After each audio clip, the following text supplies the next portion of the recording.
Hello అండి, hi, welcome to Aparna's kitchen. Today's recipe వచ్చేసి mixed fruit jelly. Summer season వచ్చేసింది కదండి, పిల్లలు ఇంట్లోనే ఉంటుంటారు. హాలిడేస్కి రోజుకు ఒక ఐటమ్ చేసి పెట్టుకుంటుంటారు.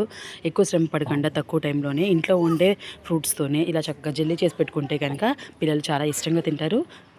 అందరికీ కూడా బాగా నచ్చుతుంది. ఫస్ట్ అయితే ఈ మిక్స్డ్ ఫ్రూట్ జెల్లీని ఎలా ప్రిపేర్ చేసుకోవాలో, దీనికి కావాల్సిన ఇంగ్రీడియంట్స్ ఏంటి ఈ వీడియోలో చూపిస్తాను. ఫస్ట్ అయితే మన ఇంట్లో అవైలబుల్గా ఉండే ఫ్రూట్స్ అన్నింటినీ తీసుకొని చిన్న చిన్న ముక్కల కింద కట్ చేసుకొని ఉంచుకోండి. కట్ చేసుకునే ముక్కలు అన్నీ ఒకలాగే కాకుండా డిఫరెంట్ షేప్స్లో కట్ చేసుకుంటే తయారు చేసుకునే జెల్లీ అనేది చాలా కలర్ఫుల్గా ఉంటుంది. నాకు ఈ ఫ్రూట్స్ అనేది నాకు అవైలబుల్గా ఉన్నాయి కాబట్టి నేను ఇవి వేసుకుంటున్నాను. మీకు నచ్చినవి వేసుకోవచ్చు.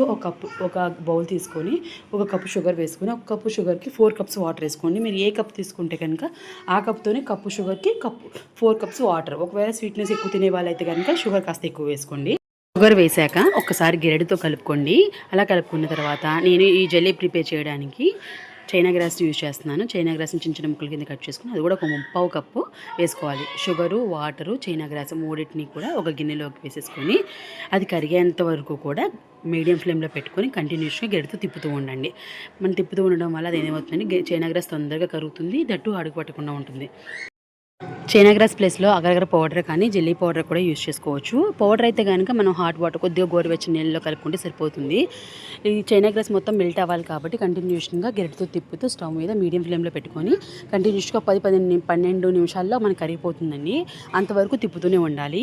అది మరిగే లోపల మనం ఒక ఫ్లాట్ గిన్నె కానీ లేదంటే ఒక బౌల్ కానీ తీసుకొని మనం కట్ చేసుకున్నటువంటి ఫ్రూట్స్ అన్నింటినీ కూడా కలర్ఫుల్గా కనపడేట్టుగా ఫస్ట్ మనం చూడడంతో వ్యూ ఎలా కనపడాలో ఆ ఫస్ట్ లేయర్ని మనం నీట్గా కలర్ఫుల్గా గార్నిష్ చేసి పెట్టుకోండి.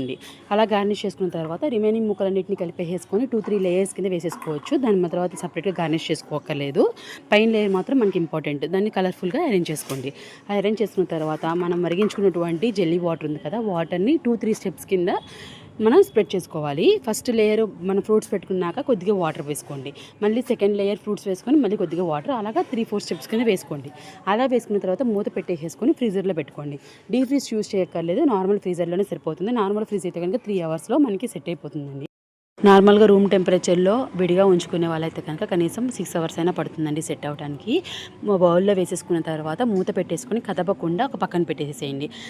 కరెక్ట్గా 6 అవర్స్ అయిన తర్వాత లేదంటే ఫ్రీజర్లో పెట్టిన వాళ్ళైనా సరే తీసేసిన తర్వాత వెంటనే డీమోల్డ్ చేయకుండా చుట్టూతా ఒకసారి నైఫ్తో సపరేట్ చేసి బౌల్ని తిరిగేసి ట్యాప్ చేయండి. పైన 3-4 సార్లు గట్టిగా కొడితే మనకి జెల్లీ అనేది సపరేట్ అవుతుంది. థిక్ కన్సిస్టెన్సీ ఉండటం వల్ల, జిగురుగా ఉండటం వల్ల మనకి తొందరగా బూడిపోదు.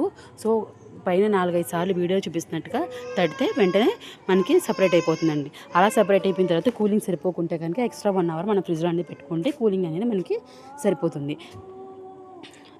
అలా తీసిన తర్వాత మనకు నచ్చిన సైజులో నచ్చిన షేప్లో కట్ చేసుకొని పిల్లలకి సర్వ్ చేసుకుంటే ఎంతో టేస్టీగా కలర్ఫుల్గా ఉండే మిక్స్డ్ ఫ్రూట్ జెల్లీ రెడీ అయిపోయింది. వీడియో నచ్చితే లైక్ చేసి, షేర్ చేసి, కామెంట్ చేయండి. మరిన్ని రెసిపీస్ కోసం మన ఛానల్ని సబ్స్క్రైబ్ చేసుకోండి. అలాగే పక్కన బెల్ ఐకాన్ కూడా యాక్టివేట్ చేసుకుంటే నేను చేసే రెసిపీస్ అన్నీ మీ వరకు వస్తాయి.